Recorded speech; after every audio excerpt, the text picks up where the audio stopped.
साथियों, बिहार का चुनाव समाप्त हो गया है, बिहार में नई सरकार बन गई है, लेकिन जो दो बड़े मुद्दे जिस पर कि पूरा का पूरा बिहार का चुनाव केंद्रित रहा और जो सबसे बड़ा बिहार चुनाव में लोगों के जहन में जो दो मुद्दे रहे वो बेरोजगारी और पलायन रहा। बिहार में सरकार बन गई, लेकिन अभी तक उन दो मुद्दों पर ऐसी कोई कॉन्क्रीट रोड मैप प्लान सरकार की तरफ से नहीं दिखा है जिससे बिहार के युवाओं को और उन करोड़ों युवाओं को ये आशा और विश्वास जगे कि बिहार में पलायन को रोकने के लिए जो लाखों करोड़ों युवा बिहार से बाहर मजबूरी में 12,000 15,000 कमाने के लिए बाहर जा रहे हैं, उनको वापस लाने के लिए बिहार सरकार कोई पहल कर रही है। अगर आप बिहार में युवा हैं तो आज आप बिहार में कोई काम अपना स्टार्ट नहीं कर सकते हैं। ना तो आपको यहाँ पर लाइसेंस मिलेगा, ना तो सरकार आपको यहाँ ज़मीन देगी, ना तो बैंक आपको यहाँ पर लोन देगा। तो मजबूरी में आप चाहे पढ़े लिखे युवा हैं, आपके पास डिग्री है, लेकिन मजबूरी में आप यहाँ पर काम शुरू नहीं कर पाएंगे और आपको बिहार से बाहर जाना पड़ेगा। और इसका सामाजिक पहलू एक ये है कि पिछले 3 साल जब हम लोग प्रशांत जी के साथ 6,000 से ज़्यादा गांव में गए तो गांव युवाओं के बिना खाली पड़े हुए हैं। ज़्यादातर युवा, हर घर से लगभग एक युवा बिहार से बाहर रोजगार की तलाश में गया हुआ है। और यही वो आंकड़ा बताता है कि लगभग 3 करोड़ युवा बिहार से बाहर आज हैं और ये बहुत ही भयावह स्थिति है। और जनसुराज चुनाव से पहले भी और चुनाव के बाद भी बिहार के युवाओं के पलायन से जुड़े हुए मुद्दे और बिहार के युवाओं के हक की बात को करता रहेगा। और इसी विषय पर आज बातचीत करने के लिए हमारे बीच में जनसुराज पार्टी के पूर्व प्रत्याशी आदरणीय श्रीमती पद्मा ओझा जी हैं। वो अपनी बात इस विषय पर रखेंगी और उसके बाद हमारे बीच में जनसुराज पार्टी के सीनियर लीडर और महासचिव आदरणीय सरवर अली साहब हैं। वो इस विषय पर अपनी बात को रखेंगे और उनके वक्तव्य के बाद आपके जो भी सवाल होंगे वो लिए जाएंगे। आदरणीय पद्मा ओझा। धन्यवाद। सबसे पहले आप सभी मीडिया बंधु का मैं हार्दिक स्वागत और अभिनंदन करती हूँ। आज जिस विषय को हम लोग लेकर चले हैं वो है बेरोजगारी और पलायन। आपने देखा होगा कि प्रशांत जी 3 साल से पलायन की बात कर रहे हैं। इससे पहले आज तक बिहार में पलायन शब्द ही नहीं था शायद बिहार के डिक्शनरी में, और पहली बार पलायन शब्द आया। और 3 साल से प्रशांत जी पलायन के बारे में कह रहे हैं, बता रहे हैं। और पलायन का मेन मुद्दा क्या है? पलायन सिर्फ आर्थिक तंगी नहीं है, हम लोगों को भी पता है कि बिहार की अपनी ऐतिहासिक पृष्ठभूमि रही है। स्वतंत्रता प्राप्ति के बाद हमारा बिहार जो था वो 5 अग्रणी राज्य में आया करता था। बट ये बिहार का दुर्भाग्य है कि यहाँ के सामाजिक जो नीति है और यहाँ के राजनीतिकरण जो है, इन्होंने हमारे बिहार को 28वें पायदान पर लाकर खड़ा कर दिया। और जिसमें कहीं ना कहीं सबसे जो बड़ा है आर्थिक तंगी से जो बेरोजगारी उत्पन्न हुई है वो हमारे बिहार को सबसे पिछड़ेपन के कारण में एक वो कारण भी है। आज बेरोजगारी जो है वो हमारे समझने की बात है कि आखिर ये बेरोजगारी शुरू कैसे हुई। शुरू सबसे पहली बात है कि यहाँ पे रोजगार बिहार में, मतलब पलायन का मुद्दा क्या है, यहाँ पे रोजगार की कमी हुई। कमी के कारण जब परिवार पर आर्थिक बोझ पड़ी तो लोग यहाँ से पलायन करना शुरू किए रोजगार की तलाश में। ये हमारा दुर्भाग्य है कि यहाँ के लोग जो पलायन करके मात्र 10,000 रुपये से कम में भी मजदूरी करते हैं। सिर्फ पैसे कम नहीं कमाते हैं, आप अगर बाहर जाइए तो उन मजदूरों की, जो प्रवासी बिहारी हैं, उनकी दुर्दशा आप देखिए कि वहाँ के लोग किस तरह से बिहारी लोगों के साथ बिहारी मजदूर कहते हैं। साथ ही साथ वो अगर मजदूर कहना है, किसी को मजदूरी कहना है कि वो मजदूर है, मजदूर मतलब बिहारी।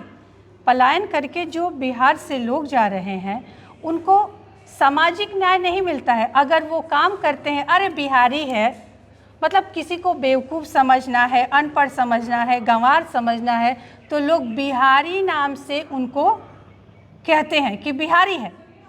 ऐसे कई सारे उदाहरण हैं। हम लोग खुद बाहर बेंगलोर में रहे हुए हैं और हमने देखा है कि बिहार के जो लोग वहाँ पे मजदूर वर्ग के लोग हैं, किस तरह से उनको काम तो लिया ही जाता है, साथ ही साथ उनके साथ न्याय संगत वो जितना मेहनत करते हैं उनको मजदूरी तक नहीं मिलता है। और ये कहीं ना कहीं मेरे बेंगलोर छोड़ करके बिहार आने का कारण है प्रशांत जी को देखकर, कि प्रशांत जी ने ऐसे मुद्दों को उठाया है जिन मुद्दों पर बिहार आज तक बात नहीं कर रहा था, शिक्षा, रोजगार और पलायन। और उन मज़दूरों को जब मैं देखती थी तो हम लोग खुद बिहार के होने के नाते हमें मतलब बहुत ही असहज महसूस करते थे कि हम लोग इनकी कोई मदद नहीं कर पा रहे हैं। और ये कारण है कि आज हम लोग जनसुराज से जुड़े हैं और आज का विषय जो है बेरोजगारी और पलायन, उन मुद्दों पे हमें बात करने को मिला है। तो ये बहुत ही दुर्भाग्यपूर्ण है। तो इस तरह से हम देखते हैं कि जैसे इन्होंने कहा कि लगभग 3 करोड़ लोग जो हैं आज बाहर पलायन होकर के चले गए हैं। कहने का मतलब कि हर परिवार से कम मतलब 33% लोग बाहर हैं। हर परिवार में आप समझिए तो 33% परिवार से एक आदमी पलायन कर चुका है यहाँ पे। और वहाँ के जो लोग, उनके जो परिवार हैं, उनके बोझ तले कि जो वहाँ उनके जो बच्चे जो पलायन करके बाहर चले गए हैं, उनको बच्चों का जो सामाजिक उनके साथ अन्याय हो रहा है कि उनके बच्चों के गार्जियन बेटे घर पे नहीं है, तो बुज़ुर्ग और बच्चे जो हैं वो असहज महसूस कर रहे हैं। महिलाओं पर दोहरा उनको मतलब उनकी जिम्मेदारी बढ़ गई है, घर का काम भी करना, बाहर का काम भी करना, बच्चों को भी संभालना। जबकि अगर हमारे यहाँ रोज़गार होता तो यहाँ के जो लोग पलायन करके गए हैं वो अपने परिवार की देखभाल भी कर सकते थे। तो ये सारे जो मुद्दे हैं ये बहुत ही ज्वलंत मुद्दे हैं। और प्रशांत जी और हम लोग, आप देख रहे होंगे कि प्रशांत जी, हम लोग चुनाव हारने के बाद भी इन मुद्दों को लेकर के सशक्तिकरण के साथ हम लोग आगे बढ़ रहे हैं और मुद्दों को उठा रहे हैं। जैसा कि इन्होंने कहा कि नई सरकार बनने के बाद भी आज लोग पलायन और बेरोजगारी पर कोई ठोस बातें नहीं कर रहे हैं कि किस तरह से पलायन को रोका जाए, यहीं पे जॉब क्रिएट किया जाए, यहाँ पे छोटे मोटे उद्योग लगाए जाए, यहाँ के लोगों को आत्मनिर्भर बनाया जाए। सबसे बड़ी बात है कि हमारे प्रधानमंत्री जी की बात आती है तो हम लोगों को शर्मिंदगी महसूस होती है कि वही प्रधानमंत्री जब गुजरात में जाते हैं तो विकास की बात करते हैं और जब बिहार में आते हैं तो जातिगत बात करते हैं। कहते हैं कि मुसहर समाज को प्रणाम, अहिर समाज को प्रणाम, मतलब जातिगत एक एक जाति को लेकर के और वो प्रणाम करते हैं। तो अपने आप में बहुत हीन भावना आती है कि ये हमारे देश के प्रधानमंत्री जब हमारे बिहार में आते हैं तो श्रमिक ट्रेन चलाते हैं, जाति की बात करते हैं। लेकिन कहीं ना कहीं ये खुशी भी महसूस हो रहा था कि अंततः जब चुनाव का समय आया तो जो जनसुराज जिन मुद्दों को लेकर चल रहा था सबको उन्हीं मुद्दे को पकड़ना पड़ा। जब प्रधानमंत्री जी आए तब वो भी ये बात करने लगे कि नहीं, यहाँ फैक्ट्री लगानी चाहिए। तो जीत तो गए, लेकिन कब? तो हमारे प्रवासी जो बिहारी हैं, हम चाहते हैं और उनको जहाँ भी वो रहते हैं उनको जो असुरक्षित महसूस करते हैं, जब भी कोई भी महामारी का समय आता है, हम ये ले लीजिए कि जो 2021 में कोरोना जब आया था तो सबसे ज़्यादा जो प्रताड़ित हुए थे वो बिहारी मजदूर हुए थे। हमने देखा कि महीनों वो पैदल चलकर बिहार आने का प्रयास कर रहे थे। उस समय हमारे मुख्यमंत्री ने उनके लिए कोई सुविधा नहीं दी, जबकि दूसरे राज्यों में उनके राज्य के मुख्यमंत्री, उत्तर प्रदेश का ही ले लीजिए तो योगी जी ने भी बस सुविधाएं दी थी। लेकिन ये बहुत ही उदासीन भावना है कि हमारे यहाँ से सरकारी कोई सहायता नहीं दी गई है। तो इन मुद्दों पर चर्चा होनी चाहिए और हम लोग इन मुद्दों को लेकर के आगे लड़ रहे हैं और लड़ते रहेंगे और बिहार को आगे बढ़ाने में जनसुराज और जनसुराज के परिवार सशक्ति से खड़े रहेंगे। पिछले 3 महीना पहले सरकार बनी है और सरकार बनने के बाद जो सरकार ने जो वादाएं की उस वादाएं पे बिल्कुल कहीं खरी नहीं उतर पा रही है। खैर, उन्होंने ये कहा कि 6 महीने के अंदर में मुझे ये करना है वो करना है, लेकिन ये अभी उन्होंने कहा कि साहब 1 करोड़ लोगों को हमें रोज़गार देना है। तो भाई आप बोलने से नहीं होगा, आपने तो पिछले 25-30 साल से बोल रहे हैं, लेकिन अब तक आपने किसी को रोज़गार दिया नहीं है।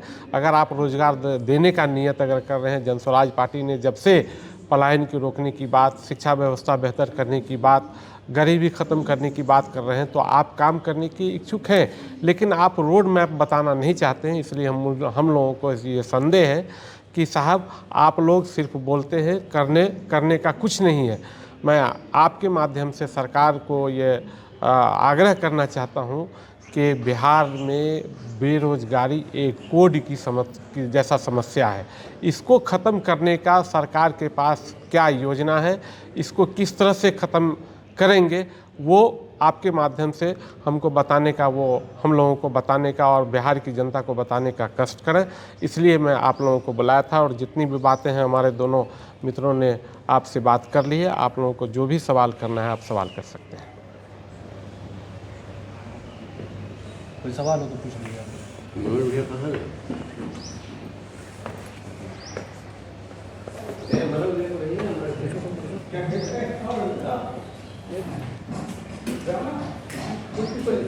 पे ही आप लोग चुनाव लड़े, पलायन रोक दिया जाए, लेकिन जनता ने आपको नकारा। क्या जनता को समझा नहीं पाए आप लोग सही से? नहीं, ठीक है, आपने सही कहा कि हम लोग का मेन मुद्दा पलायन का था, लेकिन एक खुशी की ये बात है कि पलायन पे ही जितनी सरकार भी अगर बनी है तो उन्होंने पलायन की बात की। हम लोग जिन जिन मुद्दों को उठाया उन्हीं मुद्दों को सरकार ने पूरा, चूँकि सरकार में थे, सिस्टम में था, वो किया, कुछ न कुछ काम किया। हम लोग वो 400 रुपया दे रहे थे पिछले 25 साल से, लेकिन जब हम लोगों ने उठाया कि भाई हम लोग 2500 देंगे तो वो 1100 किया। किसी ने आयन कैन प्रकार जनता का काम तो हुआ, लेकिन पलायन बहुत बड़ा समस्या है और ये पलायन ख़त्म नहीं हो सकती है क्योंकि सरकार की नीयत अच्छी नहीं है। ठीक है, हम लोग को कहीं न कहीं कुछ कमजोरी रही, कुछ न कुछ गलतियां हुई, हम लोग गांव के अंतिम लोगों तक नहीं समझा पाए, लेकिन मुझे उम्मीद है कि बिहार की जनता मालिक बहुत जल्दी इन बातों को समझेगी और फिर सोच समझ के कदम उठाएगी। इलेक्शन कमीशन वाला में कोर्ट गए थे न्याय के लिए, कोर्ट ने खारिज कर दिया है। पटना हाई कोर्ट में कब जा रहे हैं? अभी मेरे ख्याल से आदरणीय प्रशांत जी लौट रहे हैं और एक उच्च स्तरीय जो हम लोगों की कमेटी है उसकी बैठक ही, उसके बाद निर्णय लिया जाएगा। जी, बड़ा गजब के बिंदु पे नहीं देखिए, कितना आया है? नहीं देखिए, अब बिल्कुल सही बात है। उच्चतम न्यायालय, माननीय उच्चतम न्यायालय को ज़रूर सोचना चाहिए कि जो तथ्य है उस पर उनको बहस करनी चाहिए। भाई वोट किसको क्या आया, इसका मतलब है कि कोई गरीब आदमी सुप्रीम कोर्ट में चला जाए और वो किसी बड़े लोगों के खिलाफ केस करे तो इसका मतलब है कि आप केस नहीं लेंगे या आप खारिज कर देंगे कि भाई आप इतने गरीब हो और एक राजा के खिलाफ तुम लड़ना चाहते हो। मैं समझता हूँ कि उच्चतम न्यायालय को पुनः विचार करना चाहिए और जो तथ्य था कि आचार संहिता लगने के बाद, जब आचार संहिता का उल्लंघन की बात आप कह रहे हैं कि जो चुनाव आयोग है ये कहते हैं कि भाई कोई भी डेवलपमेंट का काम आप आचार संहिता के बाद नहीं कर सकते, आप तो डायरेक्ट वोटर्स को पैसा पहुंचवा रहे हैं, अकाउंट में दे रहे हैं, तो आपको उस तथ्य को सुनना चाहिए, ना कि ये पूछना चाहिए कि आपको कितना वोट आया और आप हार के आए हैं। इसका मतलब है कि सब न्यायालय किस तरह की वक्तव्य को दे रहे हैं। जी, अभी मैं 3 दिन बंगाल के दौरे पर था और मतलब वहाँ SIR पर कि भाई जिसका जो जिंदा है उसका भी नाम आप काट रहे हैं। वो तो आपने देखा कि जो बिहार में भी SIR का मामला हुआ, बहुत सारे मामले हैं। देखिए, ऐसा लगता है कि ये लोकतंत्र राजतंत्र की तरफ जा रहा है। कहने में मुझे कोई शक नहीं, मैं आप लोगों के सामने ये कह रहा हूँ कि ऐसा लग रहा है कि ये लोकतंत्र को राजतंत्र की तरफ लोग ले जाना चाहते हैं, जो बिल्कुल यहाँ के पूरे देश के जनता के लिए ये दुर्भाग्यपूर्ण बातें हैं। हर लोगों के अधिकार को छीना जा रहा है। ये आने वाला दिन बहुत ही देश के लिए अच्छी बात नहीं है। मैं समझता हूँ कि एसआईआर का जो मामला बिहार में हुआ वही बंगाल में करना चाहते हैं। बहुत सारे लोगों का नाम जोड़ा गया, काटा गया, जो बिल्कुल फजूल बातें हैं। लेकिन अब सरकार उनका है, सत्ता उनकी है, तो जो करना चाहें करें। गर्ल्स हॉस्टल मामले में आप लोग सड़क पे आएंगे क्या? पद्मा जी बताइए। गर्ल्स हॉस्टल के मामले में जो आप कह रहे हैं, तो आप ये देखिए कि एक जनसुराज ही ऐसा है और प्रशांत जी जो हैं, इन्होंने इस बात को उठाई। यहाँ बिहार में ऐसा दुर्भाग्य है कि बच्चियों के साथ जिस तरह का व्यवहार किया जा रहा है, उस पर यहाँ की सरकार या उनके कोई नेता या मंत्री किसी ने आज तक एक शब्द तक नहीं बोले।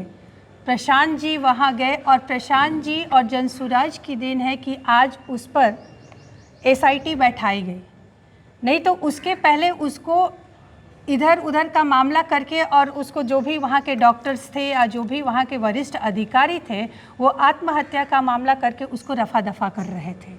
तो आज जनसुराज जो बात उठाई है और उस पर जांच चल रही है, हम लोग भी जांच का इंतज़ार कर रहे हैं कि आखिरकार उससे क्या उसके परिणाम आते हैं। फिर हम लोग आगे देखेंगे कि हमें क्या कदम करना है। की सरकार है, सीबीआई के पास इंक्वायरी चली गई है, तो जहानाबाद की निर्भया को न्याय मिलेगा?